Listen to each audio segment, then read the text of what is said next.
Check one, two, check one, two. What's up? What's up? What's up? How's everybody doing today? It is a beautiful Sunday here in Washington. Welcome. It's a second episode of Mental Health for the weekend.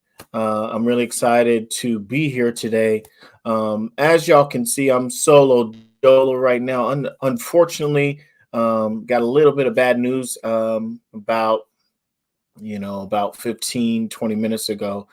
My good friend Ricky has been going through some mental health issues of his own today, and we had a little conversation, little powwow. I tried to just get him in a good mind state, but unfortunately, he needed some time to regroup. In his own mental state. And so Ricky is not going to be with us today. But that doesn't mean the show isn't going to continue to move forward, because I think it's extremely important that we take care of ourselves before we try and take care of anyone else. And so that's why me and Ricky kind of talked it over, and I was like, bro, if you need to get yourself in a good mind space before being a part of this, please do that and then get back with me and we'll get back at it next month. So we're praying for you, brother. Hopefully you're doing well. And I will talk to you when we get finished here with our mental health check for March. So first off, let me go ahead and give a huge thank you to all the sponsors out there that continue to support me. iShotto.com. Thank you so much for always having my back. If you're locally in the Washington area and you're looking for someone to get you some pictures, whether it's headshots, family portraits, anything that is, it's beautiful outside right now. So right now will be a great time to get that amazing deal for the family photos or just photos with your loved one. Tell him, Marvin Patterson, let him know I sent you, iShotto.com. Thank you so much for continuing to be a part of what I do. Next, Icon ENT, if you are going anywhere where you need someone to get you there in style, he is in the party bus extravaganza right now, doing it big. If you need that done, let him know I sent you. Willie Jr. Thomas, thank you for the continued support. Next, we're going to go with the Chayah. Thank you so much, Chayah Fashion. Zakia has always been a friend of mine since we was like yay high. And, she's doing amazing things in the community. If you guys want to know more about what she's up to these days, she's got a new podcast. Make sure you guys watch out for that. She's got her new podcast that she's working on. I didn't get the name quite yet, but I will find out more about that information. If you guys want to know anything she's doing, though, you can go to chayahfashion.com and she will get you all that info. Last but not least, I want to give a huge shout out to Marquita Evans over at Intentions Juice and Smoothie Bar for her ongoing excellence in everything that she's doing, not just in her particular Intentions Juice and Smoothie Bar, but she's doing amazing work in the community as well. She has been opening up her establishment for people to come and create places to have events, including the Circle. Circle Talk has been able to be a part of that as well. So thank you, Marquita. And I wish you continued excellence in everything that you do moving forward. So thank you for that. Thank you all my sponsors, actually. So how is everybody doing today? Let's get into this whole mental health thing. How is everybody's February as far as your mental health go? If you guys are in the building, please make sure you guys drop a comment, say hello. Let me know if you guys want to talk about how your month of February went. Let's get into that. And then as we continue forward, we're going to talk about race, ethnicity, and how it affects your mental health. So I'm going to first start off by saying what's up to I see Rebecca's in the building. Thank you for being here. I see Angelique's in the building. Thank you so much for chiming in from Arizona. That's my sister. I've known her for a long, long time. Appreciate you for being here. And everyone else, how's everybody doing today? How is your mental this morning? When I woke up, the first thing that I did was be extremely happy, because I woke up and my son was laying next to me. Um, he had him a rough night last night as far as sleep goes. Um, he was in and out of my bed. Brother could not sleep because every time I try and move, I was, uh, his feet was on me and his whole body was like close to me. And it's great that he was here, and he kept me pretty content and happy. Um, but my morning's been wonderful, you guys. I woke up and the sun was out. I got him up, got him dressed, and he is actually going to a birthday party today for one of his good friends, Ben. He turned 5 today, so happy birthday, Ben. So this morning has been pretty great. Um, and when I think about my month, the month of February, it's been a very productive month. My mental has been on a good place, in a good place. And, obviously there's going to be those bumps in the road. But when I think about my overall month, I have been really well. I've been doing really well as far as staying the course and staying positive, and trying to maintain sanity in the face of darkness. And you guys know exactly what I mean when I talk about the darkness that is out there. All these temptations and things that are trying to bring you down and put you in a negative state. Oh yeah, I've been bobbing and weaving really well this month. So yes, it's been good. Rebecca said, let me go ahead and highlight your comment. She said she's doing okay. Got bad news about my daddy today, but we are praying. Yes, Rebecca, I do appreciate you for sharing.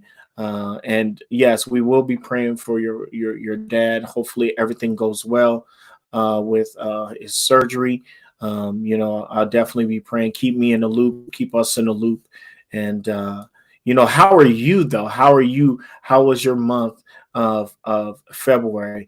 I know personally you've been going through a lot, but how are you when you base your overall thought of the month of February and how you've done, with all of the crutches that have come? How have you made it? How do you feel you maintain sanity? Let's talk about it. Moving forward, but you know anybody else out there that want to share, please do, guys. Don't be afraid to share your knowledge. This is an opportunity for us to talk about our mental health. What are some of the things that have been holding us back from getting to where we want to get to? um, and how can we better be equipped for situations that may have come that we made it through. So what I want to do is um, I'm gonna throw these definitions out real quick because I know we wanted to get into this idea of race, ethnicity, and mental health, and how it affects your mental health in a positive or negative manner. Let me go ahead and give you guys the definitions really quick on those. First off, we're going to start off with the race. I have a couple definitions for race. So let me go ahead and read them to you really quick. So race is defined as an idea that human species is divided into distinct groups on the basis of inherited physical and behavioral differences. That's the definition that I found for race. Hold on, let me get myself back in the middle. Okay. And I have one more definition for race for you guys. It says race is an arbitrary classification of modern humans, sometimes, especially formally, based on any or a combination of various physical characteristics as skin, color, facial form, or eye shape. So that's my definition that I have for race. Um, Next, ethnicity. What's our definition for ethnicity? An ethnic group, a social group that shares a common and distinctive cultural, religion, language, or the like. All right. I have one more definition right here. It says the quality or fact of belonging to a population group or subgroup made up of people who share a common cultural background or descent. The interrelationship between gender, ethnicity, and class. Hopefully, you guys got that information. Okay, if you guys would like more on that, I can drop the links to these definitions at the end of our session today. And then finally, how does race and ethnicity affect your mental health? And really, guys, I'm gonna keep it real with you. When I first thought about um, this conversation today, it me and Ricky was talking last month, and we was talking about Black History Month and how it affected us. Because it affects everybody in a different way. For me, I think Black History Month is something that should be celebrated every day. I mean, I was born Black, so I celebrate Black every day. Being who I am every day. History is an amazing thing, and it's very it's very influential when it comes to talking about who you are and where you come from, and how we have come from one place to another. That's what is important when it comes to the history behind Black people. Um, for me, and I'm not really sure how you out there feel about it, how you celebrate it, if you celebrate it, if you believe it's important to teach yourself more about history, period. um, I think, in my opinion, as a Black man, that it is important for everyone to learn about each other's history, because when you know a little about someone else's history and upbringing, and where they are come from, where their family tree has, kind of migrated through, then it helps you with understanding a person's ethnicity and their culture. It's an important thing when it comes to culture. Like, for example, my mom and dad have told me so many stories of my grandparents and my great grandparents being um, croppers. Picking cotton was a big thing that transpired in my family. I did my family tree when I was in college, and one of the things that I found out about is that my great five-time great aunt was mulatto. And what that means, for those that don't know what mulatto means, is that she at some point was mixed, where she's a Black woman that was a mixed woman. And I'm not sure exactly if it was a white person she was mixed with, or Indian. Who knows? I don't know. I just know that she was of lighter descent. And that is something that I never knew. I never knew until I was asked to do a family tree for one of my college classes, and the information that I found out was very interesting. I mean, yes, I knew that we at some point in our journey was slaves, but like, I never thought that at some point down the line, because if you see my mom, you see my dad, you see my mom, my grandma, you see my aunts and uncles, they are all like from me and darker. I mean, you don't see very many of them that aren't of this color, and so it's interesting. It's very interesting, and I am very glad that I had that chance to do um, that project for my class, because it really made me think about what happened. How did we get here? You know, Am I a percentage white? Am I a percentage Indian? Am I a percentage of something other than African American or Black? And so for me, yeah, that's a story in itself. And it just was something that was interesting. Anytime I get into anytime I get into like Black history and talking about African American versus American, et cetera, et cetera. Um, so let's talk about this idea of what really transpired. So after our conversation, we got into a little talk about something that I talked about yesterday, my daughters, and the fact my daughters are mixed with white. Um, just trying to understand, the things that they go through. Because as a young Black man growing up, I dealt with some a minor amount of racism, not a lot, but I did deal with some racism from, I was obviously, dealing with it, when I was in school. There was a couple incidents where I was pulled over, just for being a colored person with white people, things like that. I dealt with.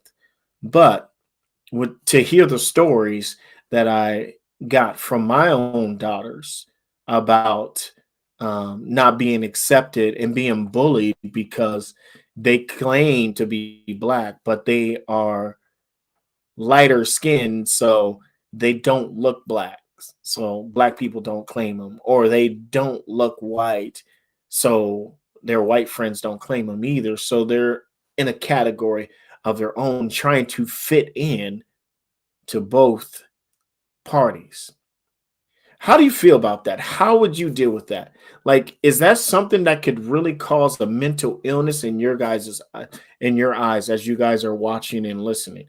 Answer that question as you sit there and think about the conversation that we're having.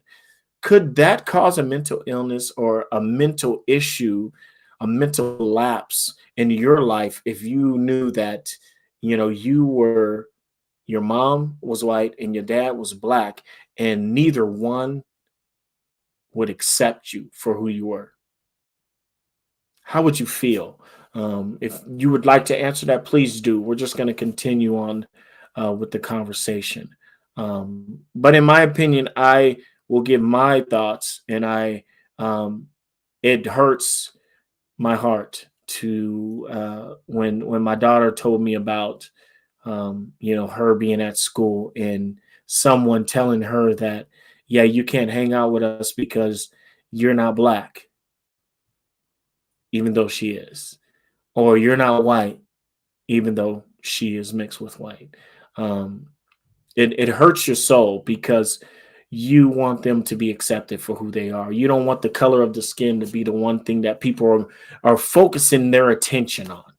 It's such a sad world when the color of your skin either makes or breaks you. And when it comes to mental health and and and and and trying to maintain sanity, these type of things can really drive someone to a place of darkness and uncertainty and confusion. Um, it could cause people to not want to be who they are. So one sec, I got a comment. I'm gonna go ahead and highlight this comment real quick. Um, this one's from Rebecca. I deal with it too, with fostering children who are not white like me. People judge me when I have a Filipino or a Black child walking with me. And how do they judge you? What are some of the things that you deal with? Do they just look at you funny?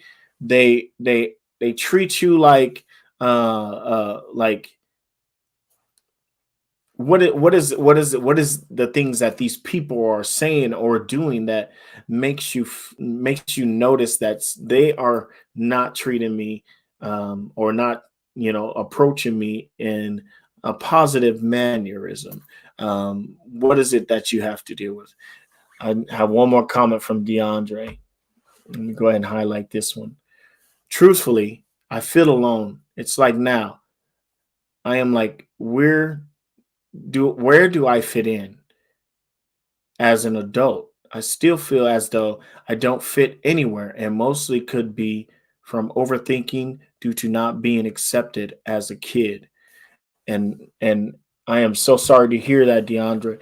I I feel like what you're saying is exactly what um, three of my daughters have experienced in school, and two of them are still kind of going through it.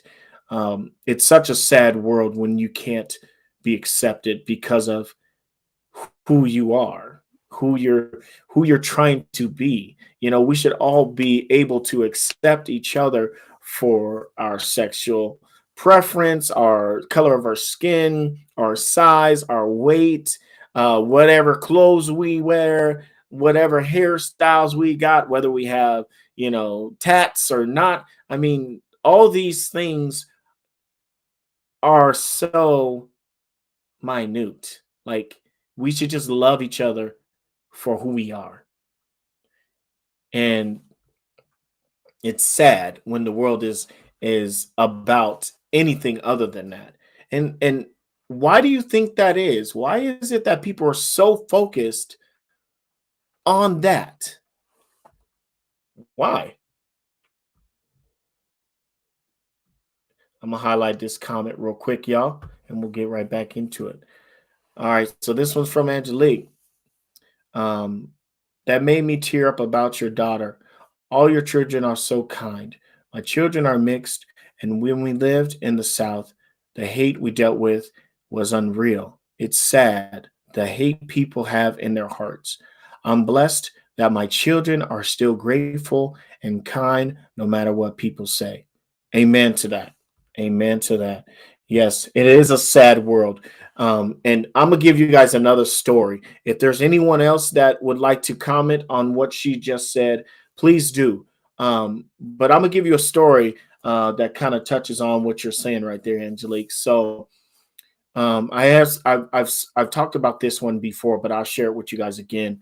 When I first went to Louisiana for the first time, and I met all my kin folk down there. I was 31 years old, and I met my brother because I have a half brother that is older than all of my brothers, my blood brothers. I met my aunts and my uncles. I met my grandma for the first time. I had one grandma still left when I went. I met all the people that I never met before. I didn't realize how many people that I was related to until I got down there, and it was just so many. They had a huge party for us. Me and my brother went down there. We had a blast of a time. I stayed there 11 days. Visited with my cousin Greg that lives in Houston, and then we hung out there, and then we drove from Houston to Louisiana and hung out with all my kinfolk in Louisiana, and I had such an amazing time. But there was one thing about this trip that I will never ever forget, and it was the idea that I first met my grandma. Went to my grandma's house, and that was a hangout spot, and it still is. It's the hangout spot for everybody. Everybody that is around my age or younger, at some point, was raised by my grandma. If you live down there, she had raised you, change your diaper, the whole nine. Like, she told me so many stories when I had a little sit down conversation with her, and I never forget. I was so excited. I got all these pictures taken for my kinfolk, and I took them down and I handed them all out of all my girls. This was before D. Obviously, I was 31, so it was a long while ago. But I took pictures of my kids down there, and I gave them to all my family, and all of them were very respectful. And they all said my children were beautiful, and I thanked them for that. And then I had to sit down with my grandma, and we talked and we talked and we talked. We talked for like 2 hours straight, guys. Like, my grandma was 80. She was about 85 at that time, about 85, 80, 84, 85 when I met her. Um, but we talked for 2 hours straight just about life, and she told me about some of the upbringings that she had to deal with. A lot of racism and prejudiceness down there in the South. And I just sat and I listened and I soaked it in. I soaked it up. It was such an amazing opportunity for me to get to know someone that I always wanted to meet. And as we were sitting talking and everything, I was like, "Oh, Grandma, I got something for you." So I went to my room where all my suitcases was at, and I got these pictures out for her. And they were pictures of Chantel, Leanna, and Sierra. Sierra was a baby at the time. And did you say you met your grandma when? Yeah, she was about 84, 85. She passed when she was 87. She was about 84, 85 when I met her. But anyways, so I went and got the pictures for her, and I said, "Here, Grandma, I got some pictures for you." And I gave her some pictures. I gave her three pictures. I gave her one picture of Leanna when she was about 5, and Chantel was 1. And then I gave her a picture of Sierra when she was a baby. And then I gave her a picture of all three of them together. It was. I felt so excited about giving her these photos. And so I gave her these photos, and yeah, it was crazy because I was expecting her to be like, "Oh, those children are so cute," and all this and that. But to be totally honest with you guys, like, you know, I love my grandma to death, but her initial reaction was one that I will never ever forget. She basically looked at all three pictures, and she's like, "Oh, are they mixed with Mexican?" And that was her response to me. She's like, "Oh, are your children mixed with Mexican?" And I was like, "No, grandma, they're mixed with white." She's like, "Oh," and that was it. Like there was no more. It was like dead, like nothing. You could hear her pin drop. It got so quiet when I told her that. And after I told her that, she decided to go into more conversations about the things that she dealt with when she was a kid and how racism ruled the world when she was young. And and I was blown away. I was really confused. And to me, like that was one of the things that it kind of touched me in a weird way, because I had waited so long, 31 years to meet this woman that created my dad. My mom's mom and dad had passed on, and my dad's dad I hadn't met yet. This was the first time meeting one of my grandparents, and to see the initial reaction, it floored me. And the reason why it did is because she's 80 something years old. She was she had lived a life at a time when racism was huge in the world. Black people stayed with black people, white people stayed with white people, and if you cross those paths, you rarely made it alive. And so for me, um, that really made me want to live my life and love everybody. And I mean, I always have thought that. I've always been raised to love everyone for who they are. I lived in a place where it was predominantly black, but I was also a person that spent a lot of time in the church and always accepted people for who they were. And It really touched me in a way where I wanted to challenge, any and every person that I came into contact that thought in that mind frame. Why are you that way? I mean, I'm 31 years old. I didn't live during the racism time. I wasn't living in a place where I had to worry about if I was going to be shot or killed or even, disrespected because of the color of my skin as often as she did.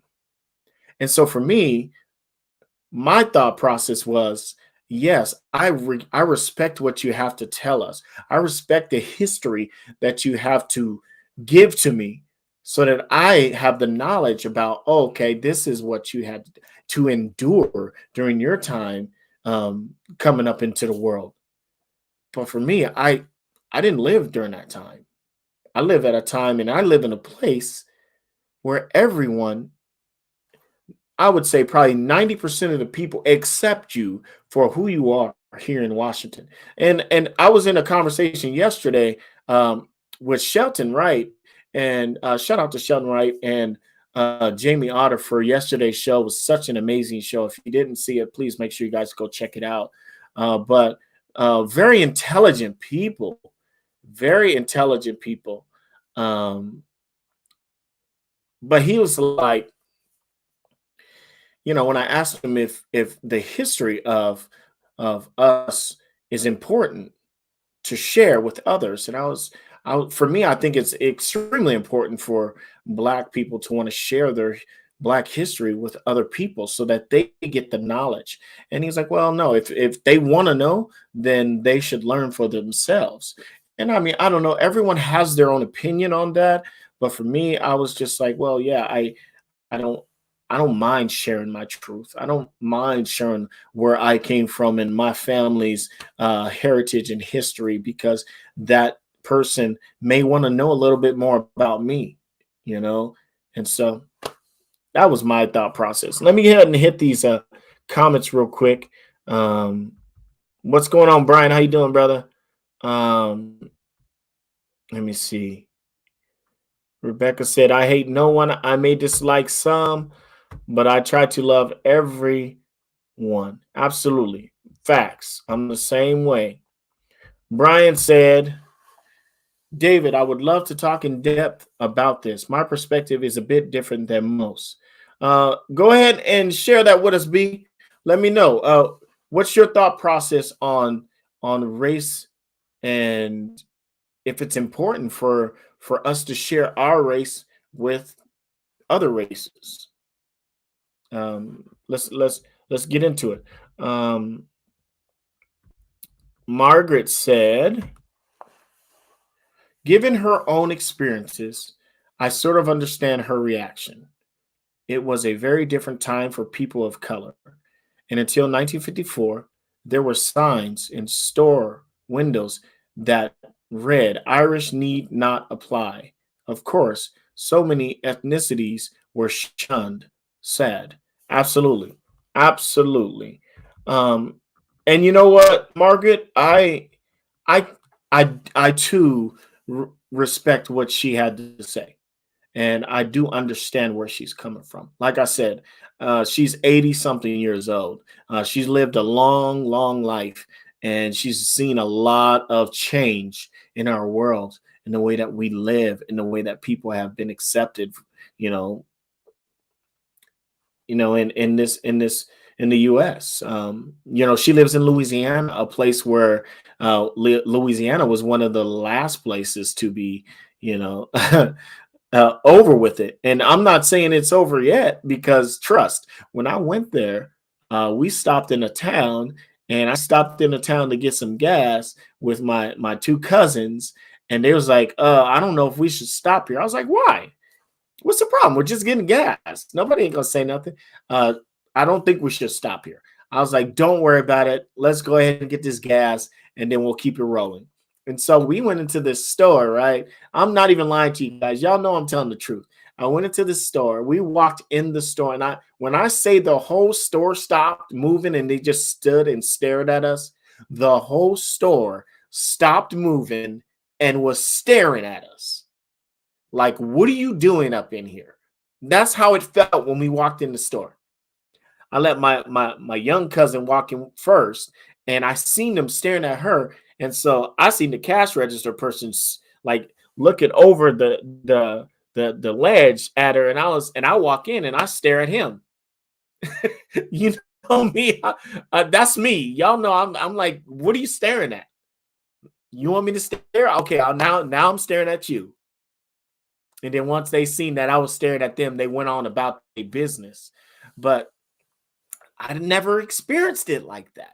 It's way different down south, you know? It's way different. It's way different, Margaret. But it gives me chills to hear you say it. The Black culture is so rich with history, yet I learned nothing of it in grammar school. I was born in 1950. So, why do you think it is that they continue to leave Black history out of the books, out of the schools? Why? Is it because a majority of the history that it would be in textbooks would be history of Black people um, being slaved by whites, or Black people rising above the negativity of the world at that time? What is it that is preventing us from putting more Black history in textbooks? You know, all this stuff is in question. All this stuff needs to be talked about. All this stuff needs to be discussed, not just by us, by people above us. You know, like, it has, at some point, this is history. This is my history. This is your history. This is our history. Why are we leaving out these important keys to who we are as people? You know, I don't understand that part, but hopefully they'll figure it out real soon. So what I want to do is I want to touch on something else, because as y'all know, I got a lot of stories. I've been through a lot in my young 45 years on this word. Before I get into it, I see one more comment. Let me hit this comment from Brian, and then we're going to go into something else, that a story about something that happened to me. So let me touch on this really quick. You did live in a time that race played a huge part in your upbringing, as I did. It just wasn't in your face for you to feel the old school negativity. It was a closet issue in Washington because the Klan is prominent here and they were trying to grab political influence through backdoor means. That's interesting. That's an interesting perspective on it, B. And I didn't really think about that. Was the Klan a huge thing in the 80s and the 90s here in Washington? I need more history on that, because for me, in the 80s and 90s, we were fighting with ourselves more than we were dealing with racism. We And that's just in my opinion. I didn't deal with any of that. I missed that part. I was a young brother. Y'all know me. I was a young brother that was in school, working on my education. I went to church. I was singing in the choir at church and at school. I tried to steer clear of all of these things. I had friends that were all in the gangs. My brother was in a gang, so I seen that life. I had no choice but to see it because of the people that I was involved with. But I was steering clear of all of that altogether. I wanted to rise above. I wanted to be better than my mom and my dad coming up. I wanted to be better than you know everybody that I was around. I wanted to rise above it all. That was my thought process as a 6, 7, 8, 9, 10, 11 year old adolescent. I wanted to achieve greatness in anything that I set my mind to. And so those things wasn't something that I had see or hear about. I heard about more of my friends being shot, more of my friends jumping into gangs, more of my friends, doing drive-bys, more of my friends selling drugs. That was the one thing that I dealt with in the 80s and the 90s. I knew nothing about that stuff. I knew nothing about it. I missed that. Um, that group started right here in Seattle. Wow. Wow. I need to dig in and get some more history on that, brother. Um, because man,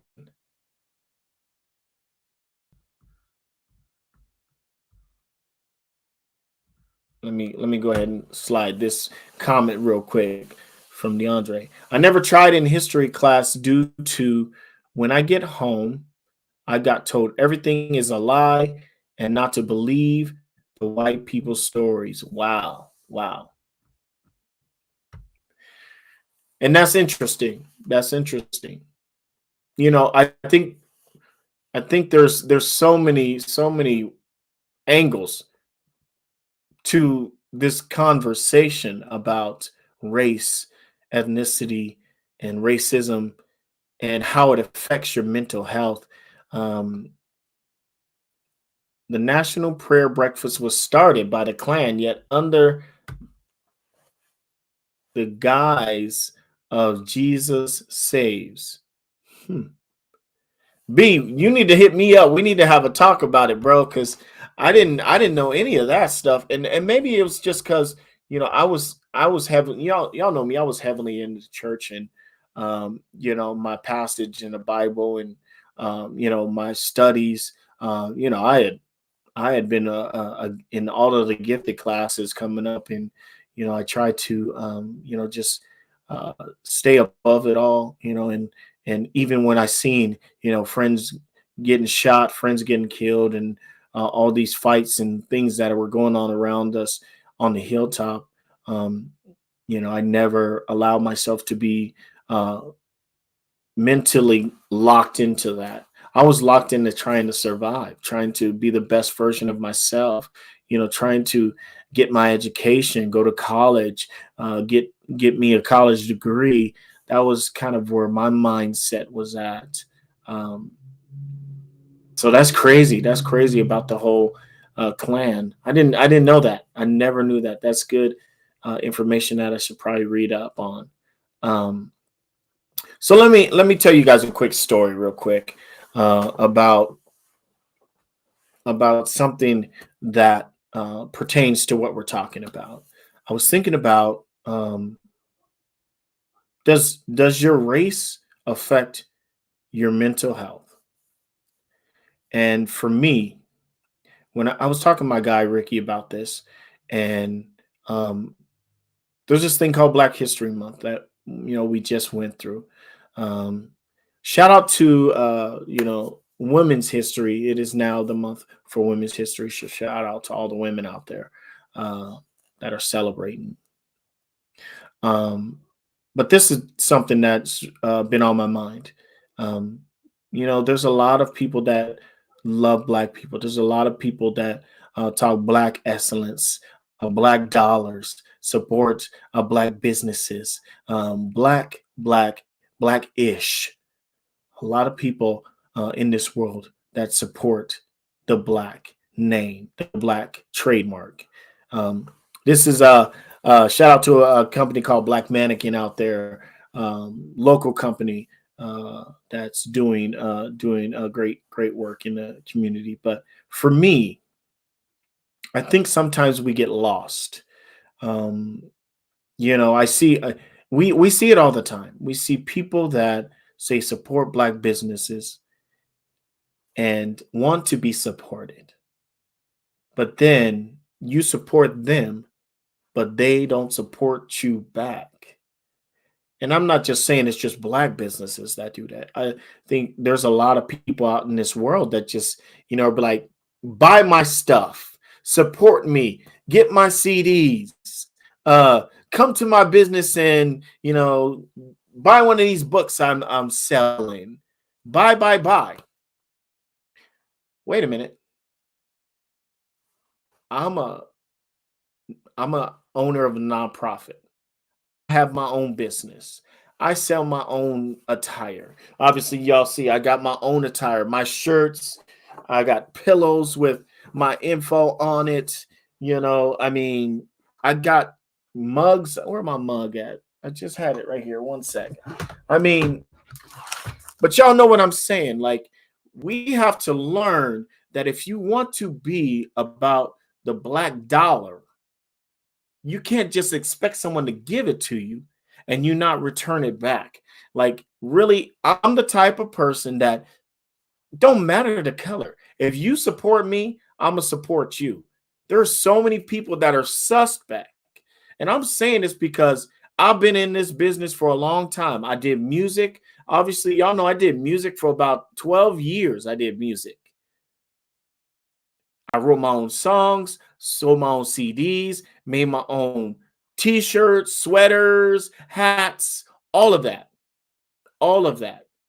And one of the toughest things that I had to endure when I was doing music was being supported by my own people. I was born and raised here in Tacoma, Washington. I was born in Seattle, but raised here in Tacoma. And when it comes to the black dollar, a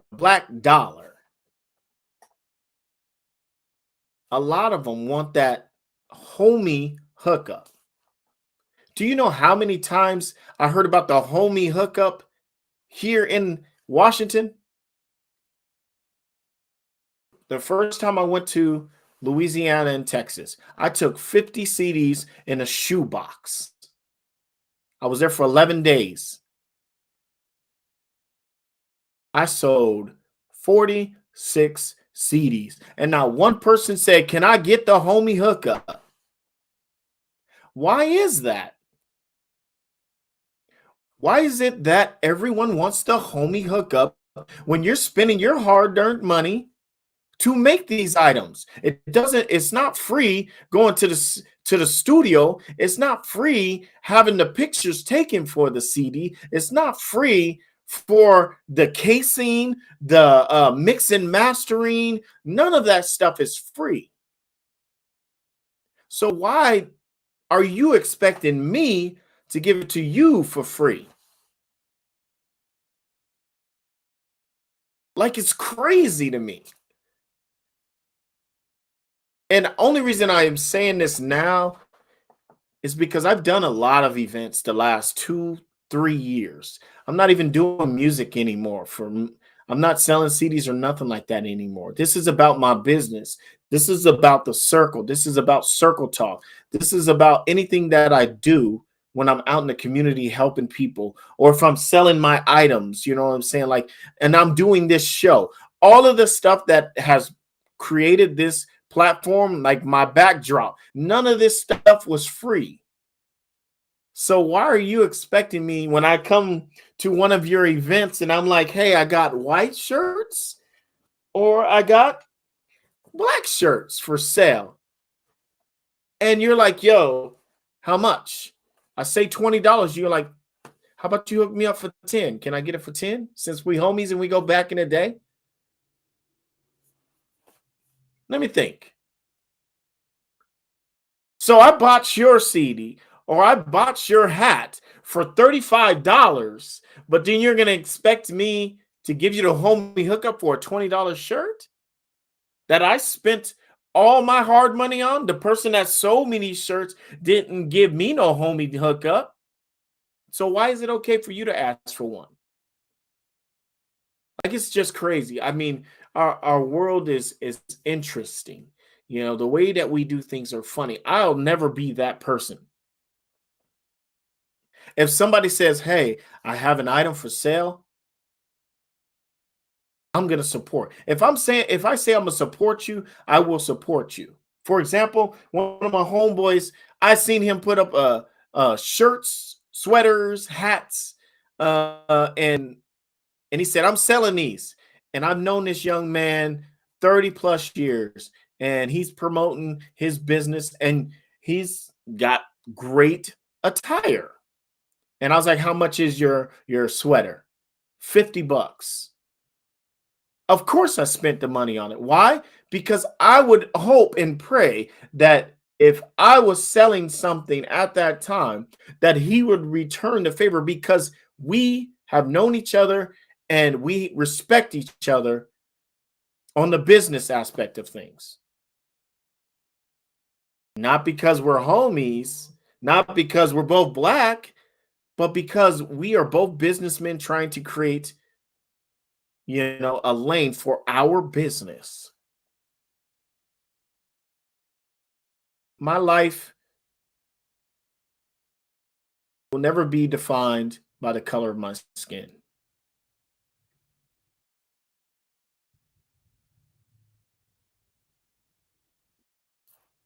And that's something that I'm always going to say. My mental health has been affected by the color of my skin. I can say that. Why? Because I've seen black people beat black people. I've seen black people hurt black people. I've seen black people steal from black people. So much in my town that it really makes you question who you are.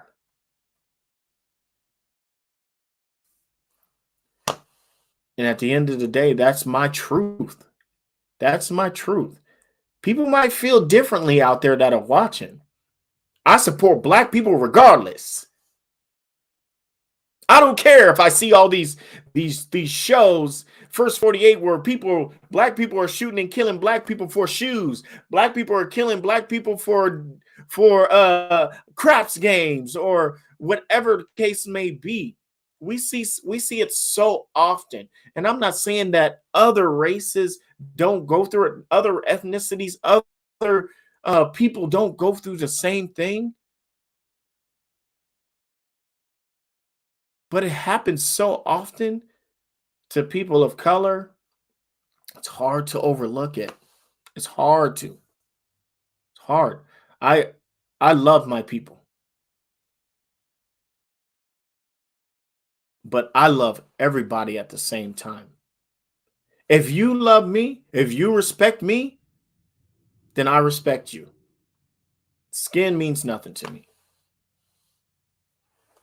Hold on one sec. Let me get back to these comments really, really quick because I have been missing a couple of you guys. So let me go ahead and check. Um, Even at a garage sale, if it's marked $2, I pay $2. Right? Speak on it. All right. So Brian said, when it comes to money, green is the only color that matters. If you're building a community with values and expectations, I'm sure is what you were saying, education and financial literacy, then money and hookups are a must.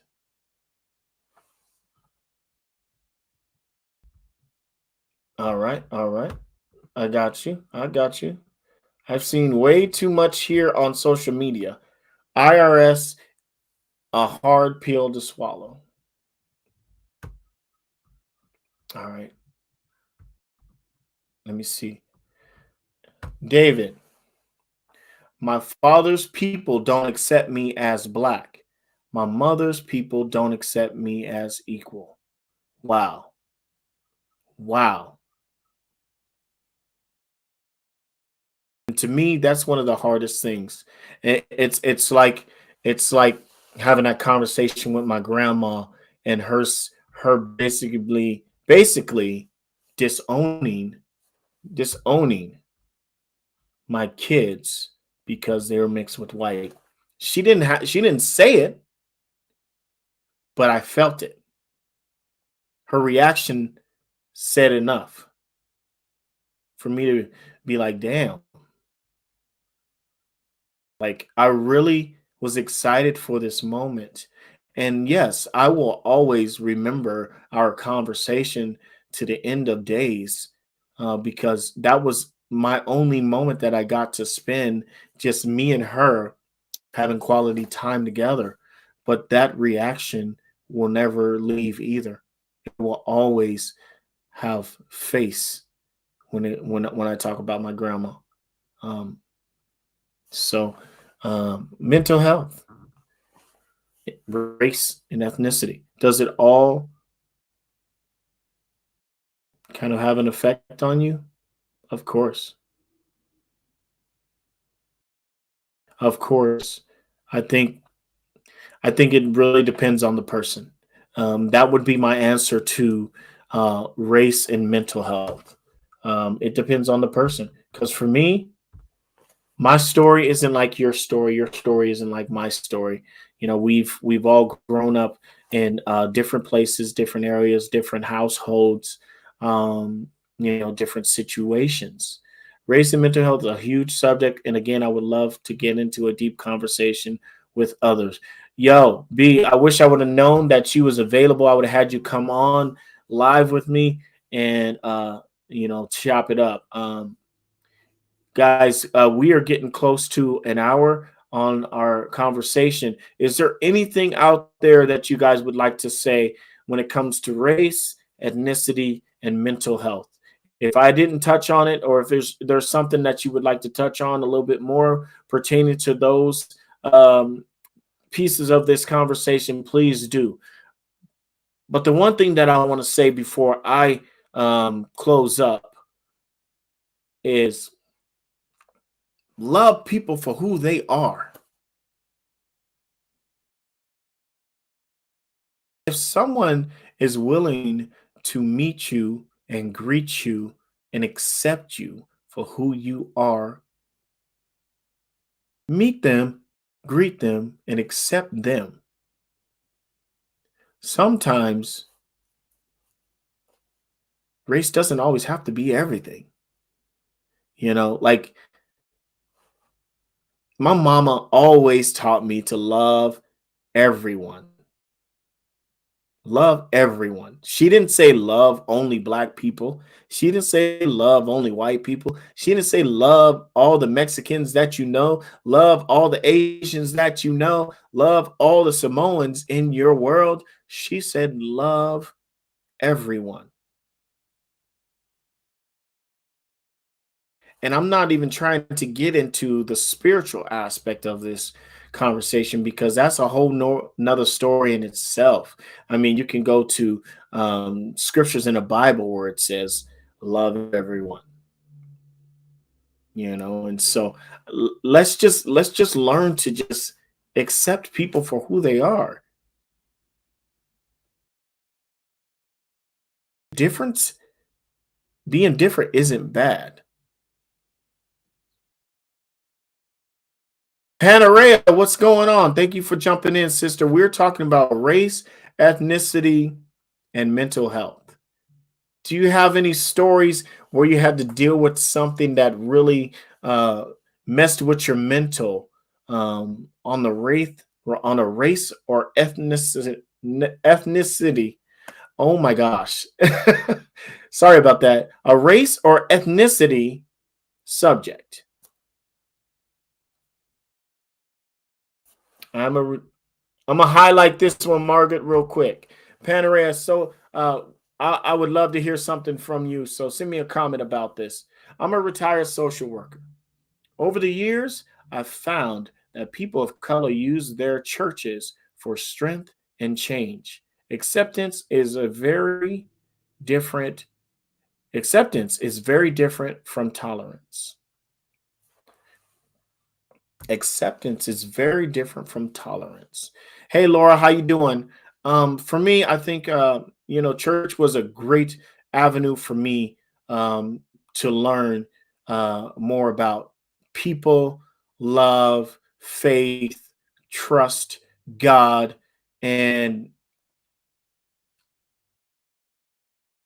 just being a responsible person on this earth, being a vessel.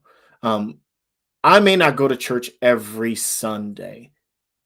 I'm not going to say I do because I don't go to church every Sunday. But the one thing that I do know is the stories that I've read, the scriptures that I have instilled into my life, the path that I have chosen to move. A lot of the things that I've learned, it started in the church. A lot of things that I've learned, it started in the Bible. A lot of things that I live by the scripture.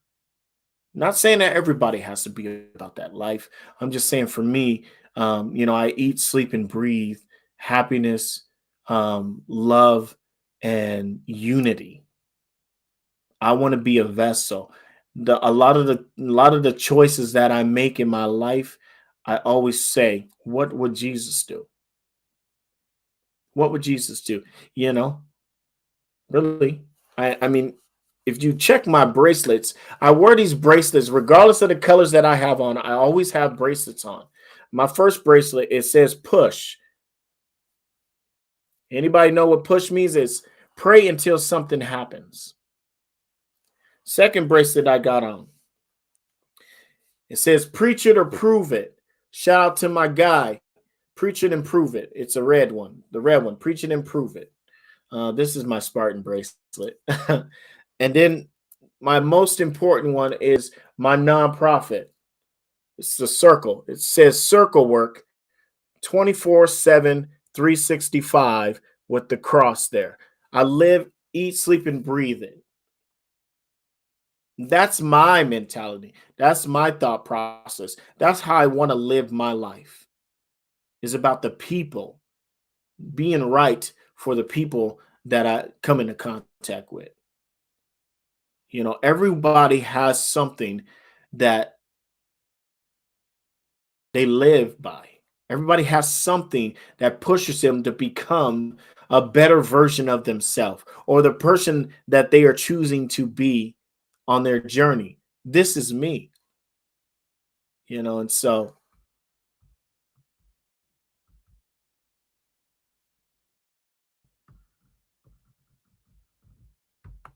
here we go.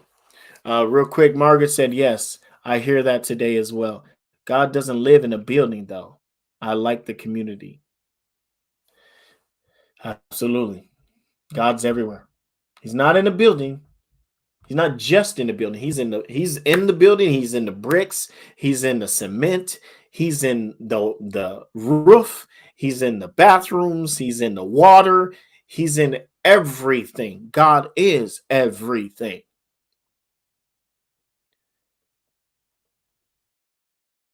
Brian, this is an interesting comment. I believe the church is a huge part of our mental health issues. Why we have more churches in the hood than schoolhouses, more churches than institutions of finance. That's interesting. So you think that the churches should be um there should be less churches and more institutions, financial institutions and schoolhouses. I would say yes and no. Why? Because for me, I went to church school. I learned about science, I learned about math, I learned about English, I learned about social studies in the church. The first 5 years, from kindergarten to fifth grade, I was in the church school and I learned about math, English, science, all of them. Some churches still do that. Some churches still have, an academy that focuses on teaching not just about God, but teaching you about the real world, the things that we are going to learn when we get into a regular school. So yes, I do agree that there are a lot of churches in the hood, but some of those churches have academies where they teach the children about all the things that they're going to learn in a regular school.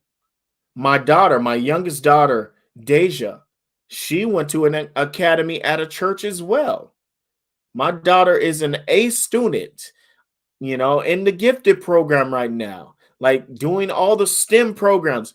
My daughter is very intelligent, Do I think it's because she was in a academy? Maybe. Maybe because she's not having all these other things that regular schools have that are interfering with her opportunity to learn. I mean, I think that's just my opinion. Um, I think it definitely had a huge effect on who I am as a person, and I would never take that away. Absolutely, absolutely. I went to my mom's church. I was born and raised at New Jerusalem Church of God in Christ on 11th and Grant. Brian, you know exactly where I'm talking about. Where'd I go to school? Where'd I start school at? New Jerusalem Church of God in Christ on 11th and Grant. So I went. I tell this story a lot, and I don't mind explaining it.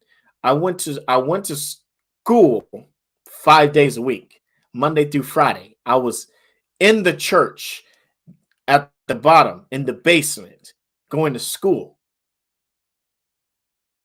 from 8 to 3 o'clock.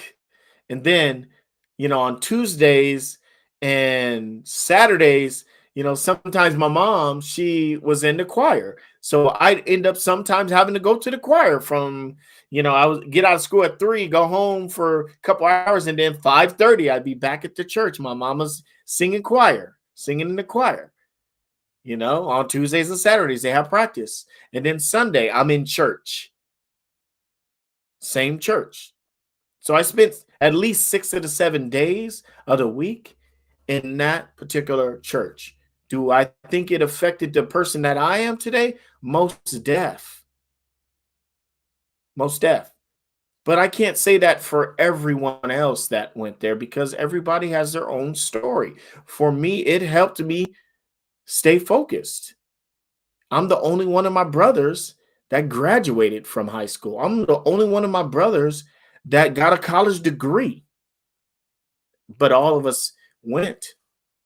Me, my oldest brother, and Jace. We all went to the same, academy.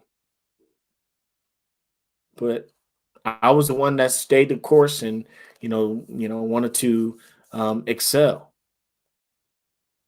And like I said, it to me, I think it's just depending on the story the things that you chose in your life. Everybody's life is different. Everybody's choices that they made are different. For me, I know it as a well-known fact that if I would have went to a regular school, I would have been around regular kids.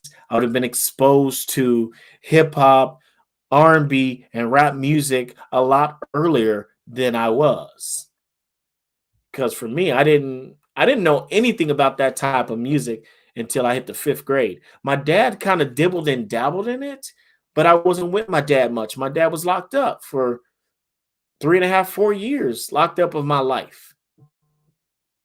So I mean, we could go on and on and on about this stuff, guys, because I mean, I got stories.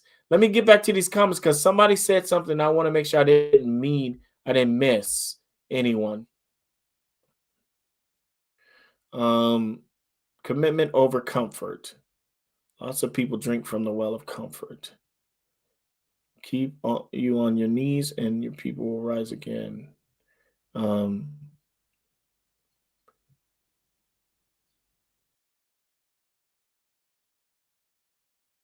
One sec. Let me make sure I didn't miss anybody's comment. Um, Margaret said she went to Catholic school, grades 1 to 8.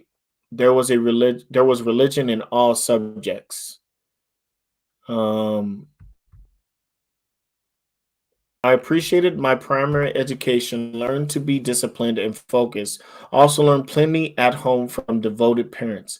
And see, that's the thing. Like, it's an amazing thing when you have devoted parents. My dad wasn't in the church. My mom was. I had to try and figure out this idea of what's right and what's wrong. My dad was a Rolling Stone. My mom was all about her faith and her walk with God. and helping her children learn a little bit more so that they can figure out whether they want to take that walk or not. That was my mom's thing. You know, she was always about that, and my dad, he was always against that. And so I had a, I mean, I had to try and figure out which was right and which was wrong, coming up. And for me, I chose to be about my mom versus be more about my dad. And so that's why I think I'm where I'm at today versus where I should have been, where I could have been, I should say. I'm not saying that I'm better than any of my brothers or any of, my family members. I'm blessed to be where I'm at, in my own home, and being able to take care of myself and my children, and living a positive life to try and influence others to be positive and make better decisions with the way that they walk on this earth. So, um, you know, that's me. And, that's all I wanted to ever be. And that's all I'll ever be, is someone that's a vessel trying to create uh, amazing opportunities for people that may need some direction. Hopefully that makes sense. Yeah, maybe a little. Uh, but anyways, guys, it's getting late. It's an hour and 14 minutes into this interview, or this conversation about race, ethnicity, and mental health. Again, I do apologize if anybody's here and wanted to hear from our good friend Ricky Mena. Ricky Mena unfortunately could not make it today. He is dealing with some mental issues himself, and I want him to know that I appreciate you for being a part of this. I am praying for you, brother. I hope and pray that we get the opportunity to do it again next month. Yes, for you guys that don't know, we do this every month. Every first Sunday of the month, we do a mental health check. So if you would like to be a guest for next month, or or be a part of it, please hit me in my inbox. I will bring you on. You could be a guest having a conversation with me about mental health and our subject of the month. Thank you guys so much for being here. I appreciate the conversation. I appreciate all of the words that have been chosen, and the stories that have been shared. This is exactly why I do what I do, because I want to be able to learn more, not just about myself, but about my friends and family that are out there. I love each and every one of you guys. To me, I'm very appreciative, and I'm thankful for all of you. And I hope and pray that you guys enjoyed our conversation for today. We will be back next first Sunday. Let me let you guys know who we have next week for Circle Talk, since we're sitting here. Today is the 5th. Next week, we are going to be sitting with a good friend of mine, a young man that's doing amazing things in the community. His name is Antonio McLemore. Please tune in next Saturday at 2 p.m. Pacific Standard Time. That's Pacific Standard Time, 2 p.m.